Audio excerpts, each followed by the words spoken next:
پہنچاؤں،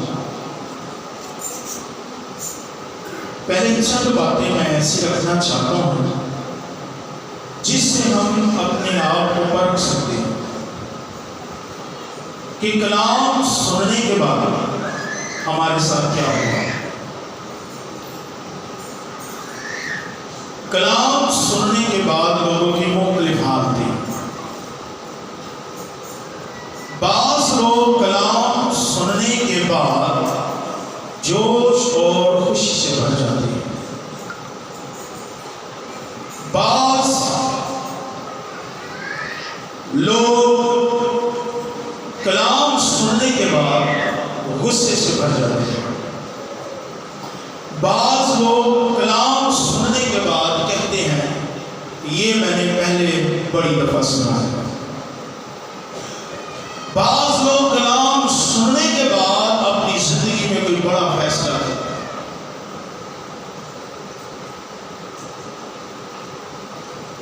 بعض لوگ کلام سنتے ہیں پر کسی نتیجے پر نہیں پہنچتے کیونکہ وہ کلام سنتے وقت سو جاتے ہیں اور انہیں پتہ نہیں چلتا کہ کلام کیا ہے۔ بعض لوگ کلام سننے کے بعد خدا کے خوف سے بھر جاتے ہیں اور بدی اور گناہوں سے باز آتے ہیں، بعض لوگ کلام سن کر صرف حیران ہوتے ہیں اور چلے جاتے ہیں، بعض لوگ کلام کو سن کر بھول جاتے ہیں کیونکہ شیطان آ کر وہ کلام چھین کر لے جاتے ہیں، بعض لوگ کلام سن کر اسے دوسروں کو سنانا شروع کر دیتے ہیں، بعض لوگ جب کلام سنتے ہیں تو ان کی روح تازہ ہو جاتی ہے اور وہ بیدار ہو جاتے ہیں، اور بعض لوگ پتھروں کی طرح ہیں جن پر کلام کا کوئی اثر نہیں ہوتا، اور بعض لوگ اٹھ کر چلے جاتے ہیں اور کلام نہیں سنتے،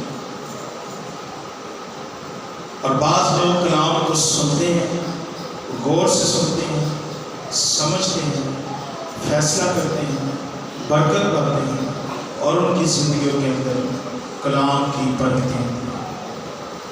تو جب بھی ہم کلام سنیں تو اچھا ہے کہ ہم دھیان سے سنیں اور سننے کے بعد پھر فیصلہ بھی کریں کہ ہم نے جو کلام سنا ہے اس کلام میں ہمیں کہا کیا گیا ہے، اس کلام میں ہمیں سکھایا گیا ہے، اس کلام سے ہمارے لیے خدا کا حکم کیا، اس کلام سے ہمیں کون سا کام کر کے اپنی زندگی میں تبدیلی لانے کی ضرورت ہے۔ تو آج ہم نے مکاشفہ کی کتاب اور اس کے دوسرے باب کی 8ویں آیت سے 11ویں آیت تک پڑھا، اور اس میں سے 10ویں آیت پر آج ہم خدا کا کلام سنیں گے۔ 10ویں آیت میں یوں لکھا ہے، جو دکھ تجھے سہنے ہوں گے ان سے خوف نہ کر، دیکھو ابلیس تم میں سے بعض کو قید میں ڈالنے کو ہے تاکہ تمہاری آزمائش ہو، اور 10 دن تک مصیبت اٹھاؤ گے، جان دینے تک بھی وفادار رہ تو میں تجھے زندگی کا تاج دوں گا۔ ہم 10ویں آیت پر خدا کے کلام کو سنیں گے۔ مکاشفہ کی جو کتاب ہے عصر حاضرہ کے اندر، اس دور کے اندر، اس وقت ہمارے لیے بہت زیادہ اہمیت اس لیے رکھتی ہے کیونکہ ہم آخری زمانے میں رہ رہے ہیں، اور مکاشفہ کی کتاب کے اندر آخری زمانے میں کیا کچھ ہونے والا ہے اور خدا کیا کچھ کرنے والا ہے، ان ساری باتوں کا بیان پایا جاتا ہے۔ لیکن آج ہم مکاشفہ کی کتاب کے دوسرے اور تیسرے باب میں، جہاں میں 7 کلیسیاؤں کا ذکر ملتا ہے، اور یہاں ہمیں ملتا ہے کہ خداوند یسوع مسیح نے 7 کلیسیاؤں کا 7 خطوط لکھوائے، جن میں سے دوسرا خط جو ہے وہ سمرنا کی کلیسیا کے فرشتے کو لکھا گیا، اور اس خط کی 10ویں آیت پر ہم بات کرنے والے ہیں۔ جب ہم سمرنا کی کلیسیا کے بارے میں دیکھتے ہیں تو سمرنا کی کلیسیا جو ہے، یہ جو لفظ سمرنا ہے، اس کا مطلب ہے مر، یا مر سے مراد ہوتا ہے دکھوں اور اظہار ثانی۔ سمرنا اس کا مطلب ہے مر۔ اگر آپ مر کے متعلق دیکھیں گے تو مر جو ہے ایک خوشبودار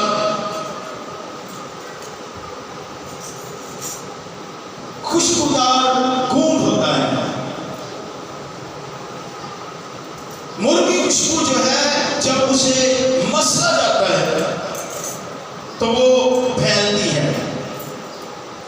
سمرنا جو ہے یہ خوشبو کی علامت ہے۔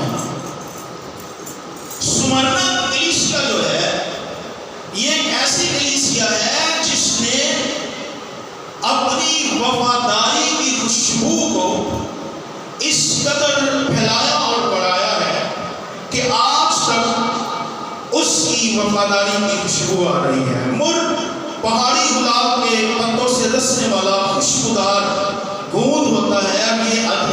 یہ ادویات میں اور لاشوں کے حنوط کرنے میں استعمال ہوتا ہے، اور مر کی خوشبو اس وقت پھیلتی ہے اور نکلتی ہے جب اسے پیسا یا مسلا جاتا ہے۔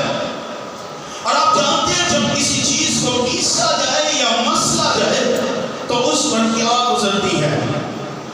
یہ کلیسیا جس کو خداوند یسوع مسیح نے قد لکھوایا، یہ کلیسیا دوسری صدی میں پیسے جانے کے عمل سے گزر رہی تھی، یعنی بہت زیادہ اظہار ثانی، دکھوں، آزمائشوں اور مشکلوں سے گزر رہی تھی۔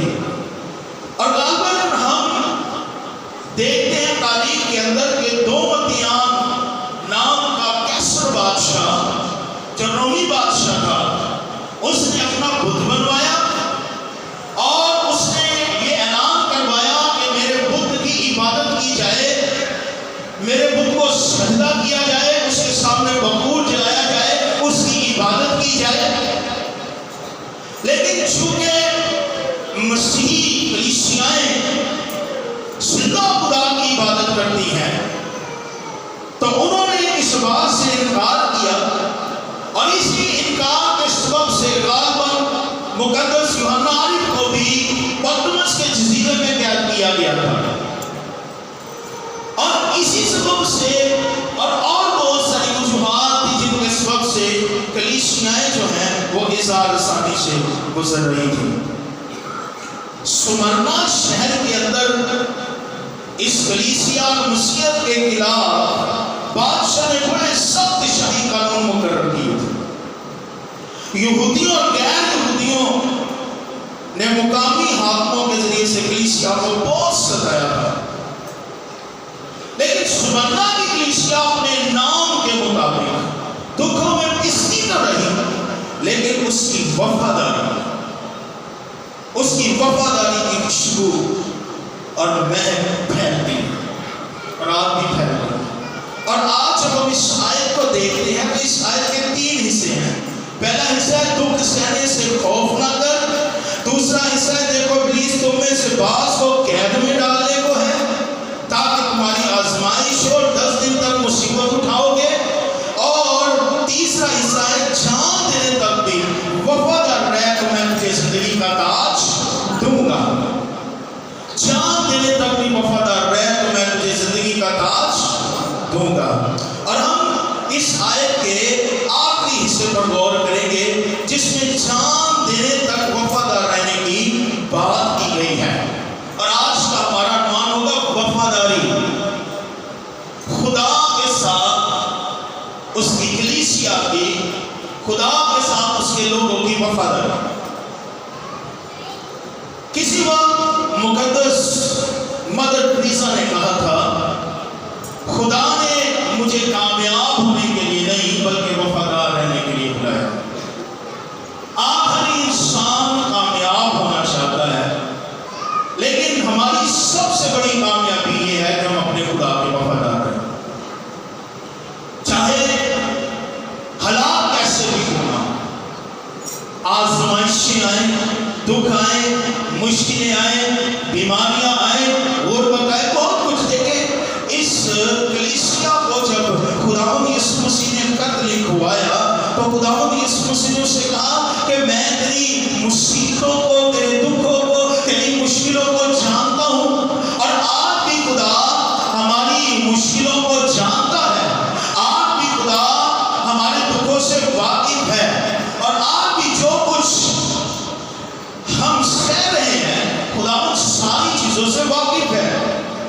لیکن ہمارا زمانہ، یہ زمانہ اس طرح کی اظہار ثانی کا نہیں، جس طرح کی اظہار ثانی کا سامنا ابتدائی کلیسیوں نے کیا، بلکہ ابتدائی کلیسیاں ہمارے لیے ایک بہت بڑے گواہ کے بادل کے طور پر موجود ہیں۔ ان کی وفاداری، ان کی جاں فشانی، ان کی محنت، ان کی جدوجہد اور ان کا صبر اور برداشت ہمارے لیے ایک بہت بڑا نمونہ بھی ہے اور ایک بہت بڑا اعلان بھی ہے اور بہت بڑی گواہی بھی ہے، تاکہ میں اور آپ ہوش کے نامول لیں، تاکہ میں اور آپ بھی ذرا آسانیوں سے باہر نکلے، ذرا اپنی من مرضی سے باہر نکلے اور خدا کی وفاداری کی طرف آئیں۔ دیکھیں، لیکن اب سمرنا کی کلیسیا کے فرشتے کو یہ لکھ کہ جو اول و آخر ہے اور جو مر گیا تھا اور زندہ ہوا، وہ یہ فرماتا ہے، میں تیری مصیبت اور غریبی کو جانتا ہوں، مگر تو دولت مند ہے، اور جو اپنے آپ کو یہودی کہتے ہیں اور ہے نہیں بلکہ شیطان کی جماعت ہے، ان کے لام تان کو بھی جانتا ہوں۔ جو دکھ تجھے سہنے ہوں گے اسے خوف نہ کر۔ دم کہتا ہے میں جانتا ہوں تیری مصیبت کو، غریبی کو، اور ان لوگوں کو جو اپنے آپ کو یہودی کہتے ہیں اور ہے نہیں بلکہ شیطان کی جماعت ہے، ان کے لام تان کو بھی جانتا ہوں۔ لیکن جو دکھ تجھے سہنے ہوں گے اسے خوف نہ کر۔ دیکھو ابلیس تم میں سے بعض کو قید میں ڈالنے کو ہے تاکہ تمہاری آزمائش ہو، اور 10 دن تک مصیبت اٹھاؤ گے، جان دینے تک بھی وفادار رہ تو میں تجھے زندگی کا تاج دوں گا۔ اس حصے میں وفادار رہنے کی بات کی گئی، اور پھر جو وفادار رہے گا اس کے لیے انعام کی بات کی گئی ہے۔ پہلی بات تو یہ ہے، جو وفادار ہے ہی نہیں اس کے وفادار رہنے کی بات نہیں کی جا سکتی، سوال ہی پیدا کرتا۔ لیکن جو وفادار ہیں خدا ان سے کہتا ہے وفادار رہنا، کیونکہ جب تم وفادار رہو گے تو تمہارے لیے بہت بڑا انعام ہے غالب آنے والوں کے لیے۔ یہاں 7 کلیسیاؤں کو جب خدا یسوع مسیح نے خطوط لکھوائے تو ہر خط کے آخر میں لکھا جو غالب ہے، جو غالب ہے، جو غالب ہے۔ وفادار رہ کر ہی ہم غالب آ سکتے ہیں۔ اگر ہم خدا کے اس کے کلام کے وفادار نہیں رہتے تو پھر غلبے کا سواد پیدا نہیں ہوتا۔ ہمارے غالب آنے کا تعلق وفاداری کے ساتھ ہے، ہمارے غالب آنے کا تعلق فرما برداری کے ساتھ ہے، ہمارے غالب آنے کا تعلق تابع داری کے ساتھ ہے، ہمارے غالب آنے کا تعلق خدا کی مرضی کو اپنی زندگی میں پورا کرنے کے ساتھ ہے۔ اور دیکھیے، وفاداری کا معنی ہے بات کا پکا ہونا۔ کیا کرنا؟ بات کا پکا ہونا، قول کا پکا ہونا، ثابت قدم، نمک حلال، قابل اعتماد، ساتھ دینے والا، نباہ کرنے والا۔ اس میں فرما برداری کا عنصر موجود ہے۔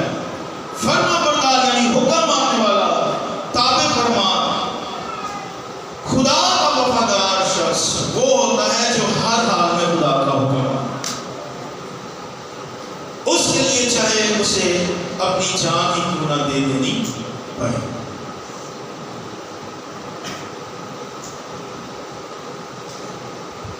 آئیں اپنی زندگیوں پر غور کریں، ہم کتنے وفادار۔ وفاداری کے 2 پہلو ہیں۔ نمبر 1، پاکیزہ اور پرہیزگاری کی زندگی بسر کرنا، یعنی خدا کے حکموں کو ماننا۔ جو کچھ خدا ہم سے کرنے کو کہتا ہے اپنی ذاتی زندگی کے حوالے سے، اپنی روزمرہ کی زندگی کے اندر ہم نے کیسے خدا کے وفادار رہنا ہے، اس میں پاکیزگی اور پرہیزگاری جو ہے وہ سب سے لازمی بات ہے، یعنی خدا کے حکموں کو ماننا۔ اور دوسرا، جب بڑی آزمائش ہے، اظہار شادی کی صورت میں جب ہمارے ایمان کی پرکھ کو آزمائش ہو اور ہمیں ایسے لوگوں کا سامنا کرنا پڑے جو ہمیں مسیح اور مسیح کی پیروی کا انکار کرنے کے لیے کہیں اور اس کے لیے ہمیں دھمکیاں دیں، اس کے لیے ہمیں مار ڈالنے کی دھمکیاں دیں، اور پھر بھی ہم اپنے ایمان پر کھڑے ہیں، پھر بھی ہم صلیبیں نہ اتاریں، پھر بھی ہم نام نہ بدلی کریں، پھر بھی ہم کہیں میں کون ہوں، اور گواہی دینے کا یہی وقت ہے۔ ہم خدا کے کلام مقدس میں سے سیکھ چکے ہیں، کلام مقدس میں ہم نے پڑھا مکاشفہ کی کتاب کے باب میں کہ وہ اپنی گواہی، وہ برے کے خون اور اپنی گواہی کے وسیلے سے ابلیس پر غالب آئے۔ ایک وفاداری کا پہلو یہ ہے کہ خدا کی تابعداری اور مرضی پوری کرنا، پاکیزہ زندگی گزارنا، پرہیزگاری کی زندگی گزارنا، خدا کے حکموں کو مانا، یعنی اپنی خواہشوں کو کنٹرول رکھنا، اور دوسری اپنی گواہی پر قائم رہنا، اپنے ایمان پر قائم رہنا، پرہیزگاری کی زندگی بسر کرنا۔ اس دنیا میں بہت ساری چیزیں ایسی ہیں، بہت ساری خواہشات ایسی ہیں، بہت سارے کام ایسے ہیں، بہت ساری دلچسپی ایسی ہیں، بہت ساری رنگینیاں ایسی ہیں جو انسان کو خدا سے دور کر سکتی ہیں اور اسے بے وفا بنا سکتی ہیں۔ اس جہان کی دل فریبی،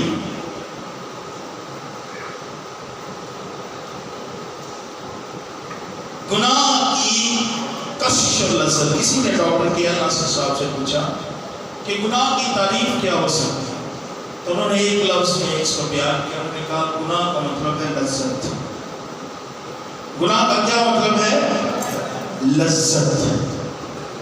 تو اس دنیا کی لذتیں، اس دنیا کی خواہشیں، اس دنیا کی دل فریبی، وہ خطرناک ہے، اور جو ان ساری چیزوں کے باوجود ان پر غالب آتا ہے وہ وفاداری۔ یہ ہے حکم ماننا، وفاداری کا پہلا پہلا۔ میرے ساتھ کلام مقدس میں سے نکالیے دوسرا تیموتھیوس چوتھا باب۔ یہاں ایک ایسے شخص کے بارے میں بتایا گیا ہے جو بے وفا ہو گیا۔ اس دنیا کی دل فریبی نے، اس دنیا کی لذتوں نے، اس دنیا کی رنگینیوں نے، دولت کے فریب نے اسے بے وفا بنا دیا۔ جی دوسرا تیموتھیوس چوتھا باب،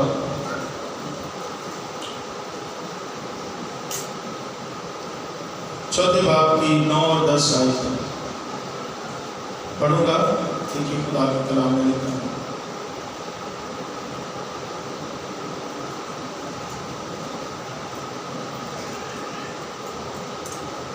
دوسرا تیموتھیوس چوتھا باب نامی سے۔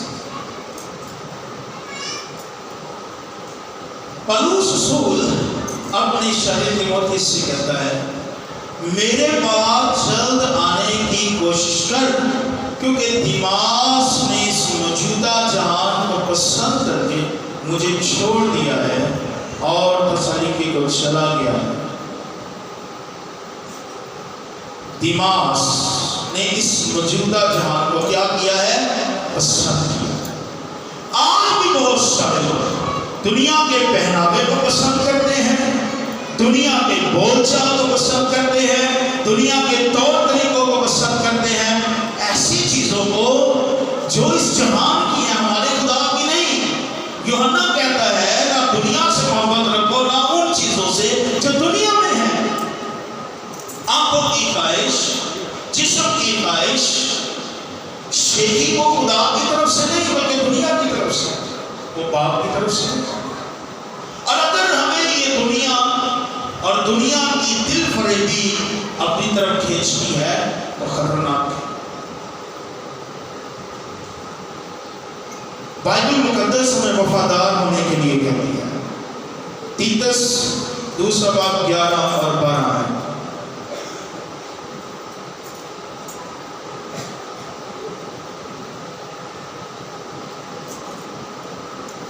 یہ دماغ جو تھا یہ پہلے پالوس رسول کے ساتھ چلتا تھا۔ شاید کبھی کبھی لوگ ایسا کہتے ہیں، استادوں پر انگلی اٹھاتے ہیں، استادوں کے بارے میں بات کرتے ہیں کہ تجھے استاد نے کیا سکھایا ہے۔ استاد اچھا ہی سکھاتے ہیں، مگر درخت کا ہر ایک پھل ایک جیسا نہیں ہوتا۔ میں نے کیا کہا؟ درخت کا پھل ایک جیسا نہیں ہوتا، سارے پھل ایک جیسے نہیں ہوتے۔ دماغ نے چھوڑ دیا دنیا کو پسند کر کے، لیکن ہمیں دوسری مثال دیکھتے ہیں مقدس ابراہیم کی۔ اس نے خدا کی اتنی وفاداری اور تابعداری کی کہ اس نے اپنی پیاری چیز، اس نے اپنی عزیز ترین چیز بھی دے دینے کے لیے انکار نہیں کیا۔ یہ خدا کی اتم وفاداری تھی، یہ خدا کی لازوال وفاداری تھی۔ اور پھر خدا نے کہا تو نے دریغ نہیں کیا، اس لیے میں بھی دریغ نہیں کروں گا، تجھے برکت اور برکت ہوگا، تیرے وسیلہ تیری نسل کے وسیلے سے دنیا کے قبیلے برکت پائیں گے۔ ایک بات نوٹ کر لیجئے کہ اور ہمیشہ یاد رکھیے، وفاداری مصیبت اور آزمائش کی کسوٹی پر ہی پرکھی جاتی ہے۔ جیسے سونے کو پرکھنے کے لیے آگ ہے، ویسے انسان کو پرکھنے کے لیے حالات ہیں۔ خدا حالات میں ہی ہمیں پرکھتا ہے۔ ہماری وفاداری، ہماری تابعداری کا پتہ ہی اس وقت لگتا ہے جب حالات برے ہو۔ جب سب کچھ صحیح ہو، سب کچھ اچھا ہو تو وفادار رہنا آسان ہے، لیکن جب ہوا مخالف ہو، جب ہوا مخالف چل رہی ہو، پھر وفاداری کا پتہ چلتا ہے۔ وفاداری مصیبت اور آزمائش کی کسوٹی پر ہی پرکھے جاتے ہیں۔ جیسے سونے کو پرکھنے کے لیے آگ، ویسے انسان کو پرکھنے کے لیے حالات ہوتے ہیں۔ دوسرا تیموتھیوس 3:12 نکالیے۔ دوسرا تیموتھیوس 3:12 آئے، لکھا ہے جتنے، 1 2 3 کی بات نہیں ہو رہی، جتنے، ہر کوئی، جو کوئی، جتنے بھی مسیح یسوع میں دینداری کے ساتھ زندگی گزارنا چاہیں گے وہ سب سے پہلے، کوئی اور بھی پڑھے اس آیت۔ دوسرا تیموتھیوس 3:12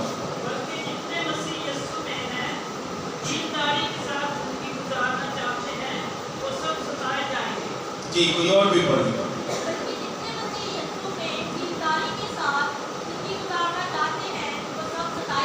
اور بھی کوئی پڑھے۔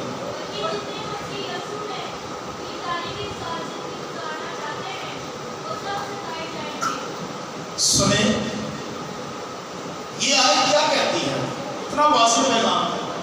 اگر تم وفاداری کی زندگی گزارنا چاہتے ہو، مسیح کے ساتھ دیانتداری کی زندگی گزارنا چاہتے ہو، تو ستایا جانا لازم ہے۔ ستایا جانا۔ کبھی کبھی ہم ایسا سوچتے ہیں اور ایسا سمجھنے لگتے ہیں کہ جی جب ہم خدا کے ہیں تو پھر ہماری زندگی میں دکھ نہ ہو، ہماری زندگی میں مشکلیں نہ ہو، آزمائشیں نہ ہو، مصیبتیں نہ ہو۔ اور کبھی کبھی کچھ لوگ ایسے لوگوں کو حقارت کی نگاہ سے دیکھتے ہیں جنہیں آزمائشوں کا، مصیبتوں کا، دکھوں کا سامنا ہوتا ہے، وہ خیال کرتے ہیں یہ تو ان کے گناہوں کے سبب سے۔ ہاں گناہ کے سبب سے بھی مصیبت آتی ہے، لیکن جتنے مسیح یسوع میں دینداری کے ساتھ زندگی گزارنا چاہتے ہیں دنیا انہیں ستائے گی۔ یسوع نے کہا تم دنیا کے نہیں ہو، کیونکہ دنیا اپنوں کو عزیز رکھتی ہے۔ اگر تم دنیا کے ہوتے تو دنیا تمہیں عزیز رکھتی، لیکن چونکہ تم دنیا کے نہیں ہو، میں نے تمہیں دنیا میں سے چن لیا ہے، اس لیے دنیا تم سے عداوت رکھتی ہے۔ اور دنیا تم سے اس لیے عداوت رکھتی ہے کیونکہ اس نے پہلے مجھ سے بھی عداوت رکھی۔ لیکن جب ایسا ہوگا یہی وہ وقت ہے کہ ہم وفادار رہیں۔ ہم وفاداری کی زندگی گزارے. لکھا ہے جان دینے تک وفادار. کب تک وفادار رہنا؟ ایک ہفتہ نہیں، ہفتے میں ایک دن، ہفتے میں ایک دن وفادار رہنا. مجھے نہ صرف دھندلا نظر. ہفتے میں کتنے دن وفادار رہنا؟ ہاں کتنے مہینے کا وفادار ہے تو بعد میں پیمنٹ مل جائے گی اسی جتنے وفادار ہیں. دیکھیں وفا کا تعلق ہی یسوع کہاں تک وفادار؟ خدا کے ساتھ اور میرے اور آپ کے ساتھ. لکھا ہے اس نے موت، بلکہ صلیبی موت گوارا کی. وہ یہاں تک وفادار رہا کہ اس نے موت، بلکہ صلیبی موت گوارا کی.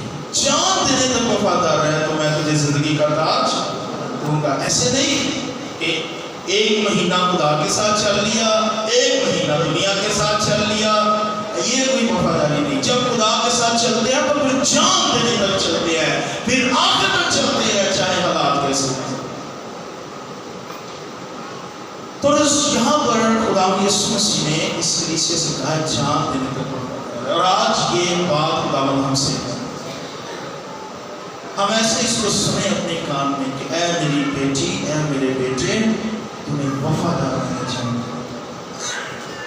میں تیرے ساتھ، میں تجھے چھوڑوں گا نہیں. کیونکہ جب ہم وفادار رہتے ہیں تو ہمارے لیے بہت سے انعامات ہیں. وفادار رہنے والوں کے لیے کلام مقدس میں 5 انعامات کا ذکر ہے، اور میں صرف پڑھوں گا اور اس کے بعد ہم دعا کریں گے. نمبر 1، سونے کا تاج تمام ایمانداروں کے لیے. مکاشفہ 4:4 آئے، دوسرا تیموتھیوس 4:6 آئے. لکھ لیں اور پھر آپ پڑھ سکتے ہیں. یہ تمام ایمانداروں کے لیے خدا کی طرف سے وفاداری کا تاج. راست بازی کا تاج، دوسرا تیموتھی 4:6 آئے. ایمان کو محفوظ رکھنے والوں کے لیے راست بازی کا تاج. ہاللیلویا. سونے کا تاج تمام ایمانداروں کے لیے، راست بازی کا تاج ایمان کو محفوظ رکھنے والوں. رسول نے کہا میں اچھی کشتی لڑ چکا، میں نے دوڑ کو ختم کر لیا، میں نے ایمان کو محفوظ رکھا. یعنی جو ایمان مجھے دیا گیا تھا، میں نے اپنی کشتی میں، اپنے مقابلے میں، اپنی آزمائشوں میں، اپنے ستائے جانے میں، اپنے دکھ اٹھانے میں اس کو محفوظ رکھا، اس کو ضائع نہیں کیا. میرا ایمان وہی پر رہا. آپ جانتے ہیں پالوس رسول دونوں طرح سے ستایا گیا، اپنے جسم کی طرف سے اور دوسرے لوگوں کی طرف سے. پالوس رسول کو 4 بیماریاں تھیں. کتنی بیماریاں تھیں؟ رسول اعظم کو 4 بیماریاں.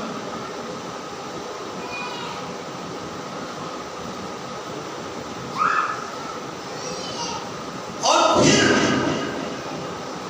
جتنے دکھ پالوس رسول نے سہے ہم ان کا اندازہ نہیں کر سکتے.